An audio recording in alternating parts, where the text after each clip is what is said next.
Hi guys. Okay, back with chapter 10 of The Cricket in Times Square, my chewed up book. All right, so we just read chapter 9, and chapter 9 was all about Mario trying to find the right kind of food for Chester, and in the meantime, he was fed food with the Chinese gentleman and learned a little bit about them, and they figured out what crickets eat, and that was mulberry leaves, or leaves from the mulberry tree, and Saifang had one growing outside of his house. So he can come back and get leaves anytime he wants. They're building this great friendship, and it's really, really cool. So chapter 10 is titled The Dinner Party, and let's read. And I'm trying out a new seat, so sorry. Late one night, Chester Cricket was very busy inside the newsstand. As soon as the Bellinis went home, he hopped out of the matchbox and began to clean up. First, he pushed in the box so its sides were even, and then slid it over beside the alarm clock. Next, he pulled a piece of Kleenex out of the Kleenex box and dragged it back and forth across the shelf. When the shelf was dusted, he picked up the tissue paper in his two front legs and polished the cricket cage so its bars shone.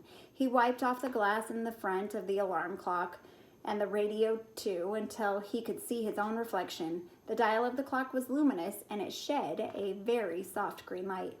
Chester wanted everything to be perfect on this particular evening.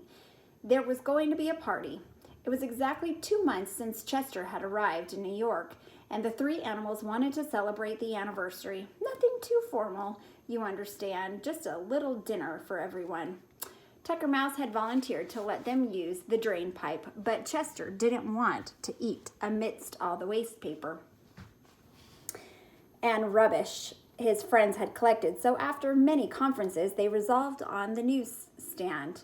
It was sheltered and quite big enough, and the radio could provide nice background music. Tucker Mouse jumped up beside Chester. "How is the food coming, Tucker?" asked the cricket. Tucker had been put in charge of the refreshments.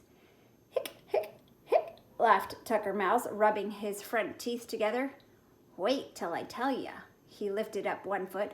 "I have 2 chunks liverwurst, 1 slice ham, 3 pieces bacon from a bacon, lettuce and tomato sandwich, whole wheat rye and white crust, a big glob coleslaw, 2 squares from a Hershey chocolate bar, the end of an O. Henry candy bar with nuts. And now comes the climax." Tucker paused. "Iced soft drinks." "How did you get the ice?" asked Chester. "Wait, I'll tell ya," said Tucker. "All day I've been hiding by the lunch counter. When the soda jerks made a Coke, I grabbed the ice they spilled, which I then took to the drain pipe. There," he went on with especial pride.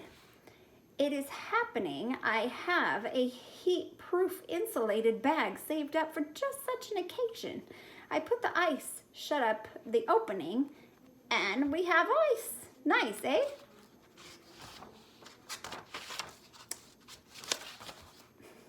He sat back on his haunches and grinned at Chester. "Very nice," said Chester. "Where have you got the drinks?" "In the paper cups," said Tucker, "and no mixing of the drinks either. For each kind of soft drink, another cup." "That's wonderful," said the cricket with admiration. "Oh, it's nothing really," said Tucker, waving a foot. "I mean, it's something, but nothing too much."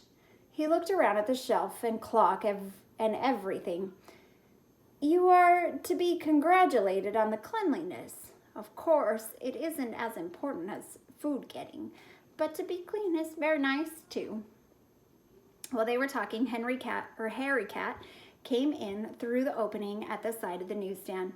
Chester hopped down like a good host to greet his new guests. "How was the concert?" he asked. Harry had been down to Washington Square to hear an open-air concert of chamber music.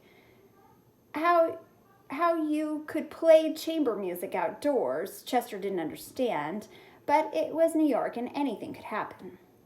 Very good, answered Harry, but I don't think the violinists play nearly as well as you do.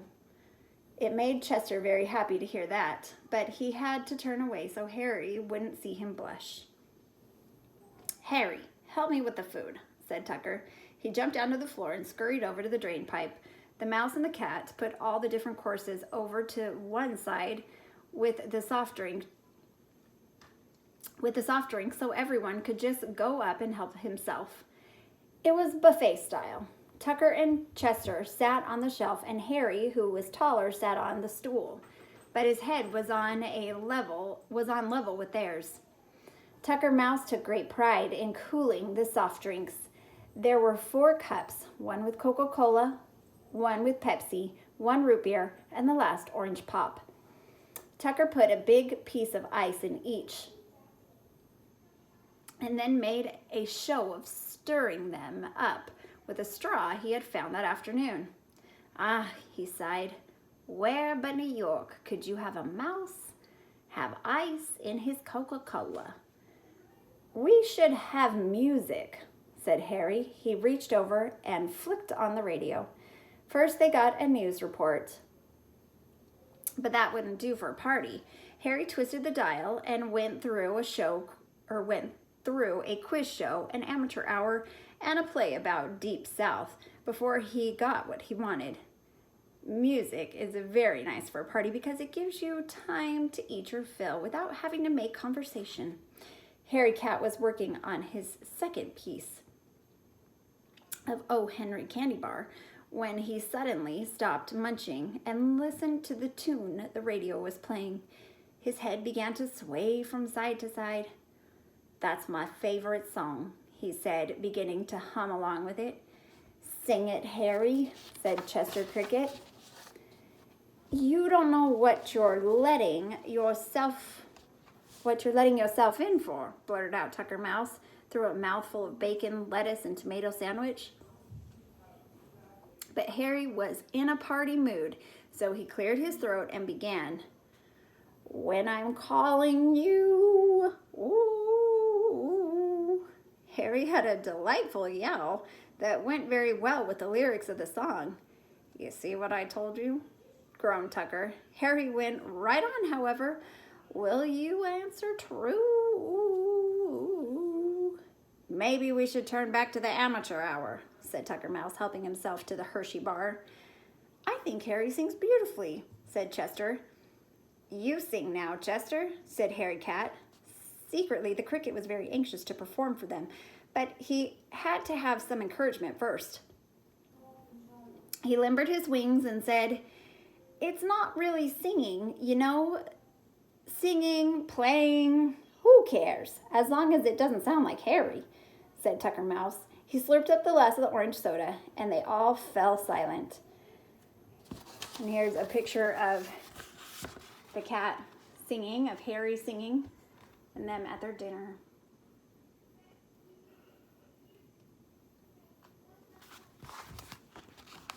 It was well along in August by now, and just the time of year that crickets all over the world like most. Chester hadn't done nearly as much chirping as usual this summer because he was living in New York, but tonight he played to his heart's content. He thought of the meadow and the stump and the brook and the old willow tree. The song swelled up from his wings and filled the newsstand. When it was over, Tucker and Harry applauded and congratulated Chester. Now play us something we know, suggested Harry Cat. Well, I don't know if I can, said Chester. All my songs are my own compositions. Listen to the radio and play what it does, said Harry. He turned up the music. Chester cocked his head to one side. The radio was playing the Blue Danube Waltz.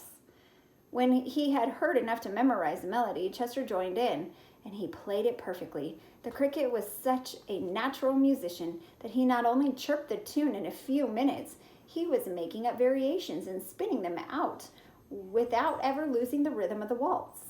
He found that by tilting his wings, he could make the notes go higher or lower, just as he wanted. Chester got an ovation from his friends, Harry Cat, who had crept into the Metropolitan Opera House a few times and knew how people acted there, shouted, "Bravo, Chester, bravo." Of course, after such a sample of his talent for imitating songs, his friends insisted that he keep on. And Chester was happy to oblige. There's nothing like a good audience to encourage a performer. The next selection from the radio was a group of Italian folk songs. Chester picked out the different melodies and chirped them along with the orchestra. After the folk songs came a group of operatic arias. It was easier for Chester to play the ones written for tenors than the ones for sopranos, contraltos, and basses, but he did them all beautifully. Each time he stopped after singing a new piece, the animal shouted, "More, more, more." So Chester went right on. Now came a South American rumba. The rhythm was very tricky, and it took the cricket a few minutes to catch on to it, but once he had it, he never lost the beat. Chirping away, he sounded like a pair of lively castanets. "Imagine," exclaimed Tucker Mouse, "he plays pop as well as classical." Tucker was feeling very lively himself because of all the soda water he had swallowed. The South American tempo began to excite him. He jumped up and started to dance around the shelf. Harry Cat burst out laughing, but that didn't bother Tucker. He was a carefree soul. "Chester can play, I can dance," he patted. "We should go into vaudeville." "If you danced as well as he played, you could," said Harry. "So I'm just learning," said Tucker, and I'm just learning, said Tucker, and threw himself into a wild twirl next to Papa Bellini's pipe. He couldn't see where he was going, and he toppled over into the box of kitchen matches. The box flipped over, a shower of matches fell around the shelf and onto the cement floor. There were several yellow bursts and the sharp scratch that a match makes when it's lit. Most of them fell far enough away from the wooden walls so they could burn themselves out without danger, but one match unluckily struck right next to a pile of that morning's newspapers. The spurt of flames it sent up lit the frayed edge of the papers and quickly spread over the whole bundle. "Watch out!" shouted Chester. Harry Cat leaped up to the shelf just in time to keep his tail from being burned. The cricket was the first to realize what had happened and what was likely to happen if they didn't put the fire out. "Get the Coca-Cola," he said. "Pour it over." "I drank it all," shouted Tucker. "You would," said Chester. "Is there any ice?" Harry and Tucker dumped what they had left in the insulated bag down on the flames, but it wasn't enough. The fire sputtered, died out, and then flared up again, larger than ever. "Maybe we can smother it," said Harry. There was a pile of magazines on the very edge of the shelf just above the fire. Harry strained and pushed and succeeded in toppling them over. They all peered over the edge to see if the fire was out. And here's a picture of the newsstand with the newspapers on fire. Everything was going so well. "Oh, fine," said Tucker. "She's still burning, and you blocked the hole to get out." They were trapped. Harry and Tucker jumped down and started pulling away the magazines furiously, but the fire crept closer, and they had to back away. "What a way to go," said Tucker. "I should have stayed on 10th Avenue. For a moment, Chester got panicky, but he forced his thoughts back into order and took stock of the situation. And an idea struck him. In one leap, he jumped onto the alarm clock, landing right on the button that set off the alarm. The old clock began ringing so wildly it shook itself around the shelf in a mad dance. Chester hopped back to his friends. Any alarm in a fire," he said. They waited, crouched against the wall on the opposite side of the stand, and the flames were lapping against the wood. Already the paint on it had begun to blister. Chester could hear voices outside the newsstand. Even at this hour, there were always a few people in the station. Somebody said, "What's that?" "I smell smoke," said another. Chester recognized the voice. It was Paul, the conductor on the shuttle. There was a sound of footsteps running away, then running back again, and a hammering began.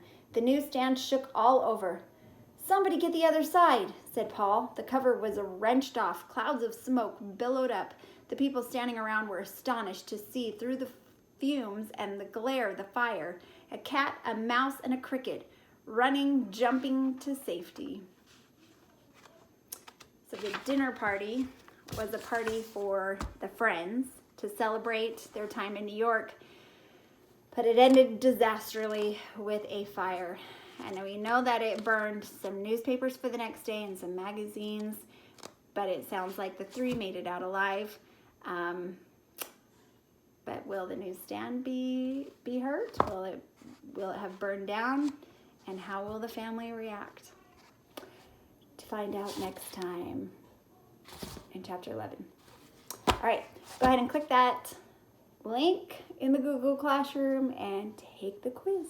And I will see you Tuesday.